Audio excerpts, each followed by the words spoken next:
Kwa ushirikiano na sekta ya elimu na wadau wengine katika eneo bunge la Wundanyi, kaunti ya Taita Taveta wametoa tarakilishi 20 katika awamu ya kwanza kwenye shule za sekondari na zile za sekondari msingi kama njia mojawapo ya juhudi za kuchangia katika kuboresha elimu eneo hilo, haswa wakati huu wa mtaala mpya wa CBC.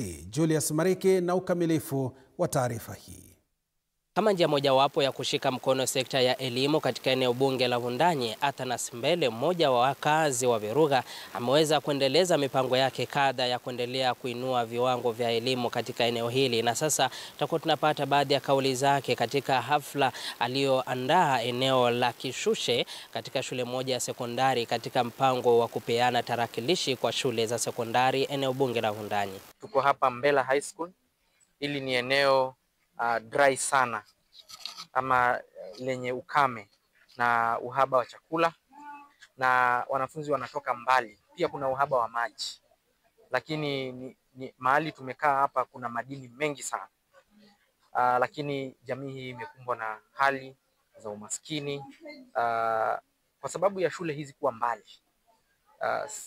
Mashirika ya kijamii na serikali hazijaweza kufikia shule hizi zilizo mbali, lakini sisi kama Athanas Mbele Foundation tumeamua leo hii, kwa sababu tuko na marafiki kama vile Umi na Ajab, kama vile Brookside, tumeweza kufanya vitu kadhaa, na leo tukaleta tarakilishi ama computers kwa shule hii ili tuweze kuhakikisha kwamba watoto wanaoishi vitongojini wamezoea na wako na uzoefu wa kutumia teknolojia. Na zaidi ya hivyo pia tumekuja leo kupika chapati, na chapati hizi tunapika sio kwa sababu ya utamu wa chakula. Tunapika tukaweze kuonyesha ushirikiano unaotakikana kati ya mwalimu, mzazi na mwanafunzi ili kuongeza matokeo ya shule zetu hapa Taita Taveta. Leo tunapeana 26 desktops pamoja na laptops katika shule 20 ambao ni phase 1, na Mwenyezi Mungu akitujalia mwaka ujao phase 2 pia tutafikia hizo shule zingine ambazo hatujaweza kuzifikia mwaka huu. My name is Yasmin Said and I'm an actor popularly known as Maria.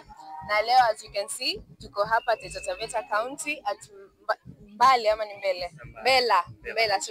Mbela High School, na tumekuja na Athanas Foundation to just mentor and encourage the kids on how to go about their daily lives.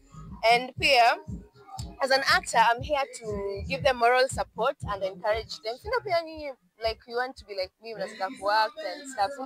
Wengine are talented dancers, wengine musicians, and as you know, saizi CBC and CBE ina support such things. Na ni baadhi ya kauli ambazo wameweza kutoa, huku wito ukizidi kutolewa kwa washikadau mbalimbali kuendelea kuja pamoja ili kuinua sekta ya elimu kwa pamoja. Nikiripotia TV47, mimi ni Julius Mariki mwa Kivu. Shukran Mariki kwa taarifa hiyo. Tuangazie mengine, mtazamaji.